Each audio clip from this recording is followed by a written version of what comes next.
David Cameron told Michael Gove to sink his teeth into Boris Johnson's ankles in a bid to halt the now Prime Minister's chances of coming to power in 2014, unearthed reports reveal. The announcement that Sir Mark Sedwill, the Cabinet Secretary and National Security Advisor, has quit can be seen as the most high-profile indicator that a revolution will be sweeping through Whitehall over the next 4 years. Sir Mark will have to be replaced, under Civil Service Commission rules, by another permanent or former permanent secretary, but the new National Security Advisor, David Frost, is currently leading the Brexit negotiations with the EU and is a darling of the Vote Leave movement. Last week, Prime Minister Boris Johnson's controversial chief advisor Dominic Cummings was reported to have warned that a «hard rain» would soon fall on the civil service.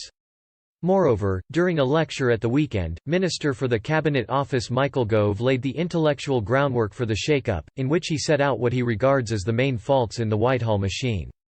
Mr. Gove, Mr. Johnson and Mr. Cummings appear to be showing a united front, driven forward by the belief the country needs deep reform to succeed in a post-Brexit world.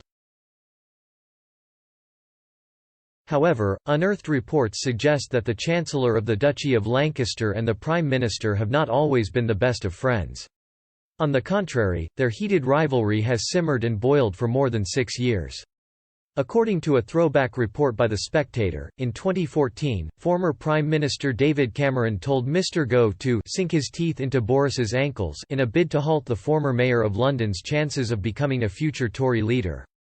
A minister told the magazine that the former Education Secretary had become Mr. Cameron's licensed bear baiter, given free rein to wind up Mr. Johnson. As Tory infighting reportedly broke out, Mr. Johnson's aides were accused of launching a whispering campaign to undermine Mr. Gove in retaliation. Tensions were brought into the open when former Chancellor of the Exchequer George Osborne urged Mr. Johnson to stand as an MP.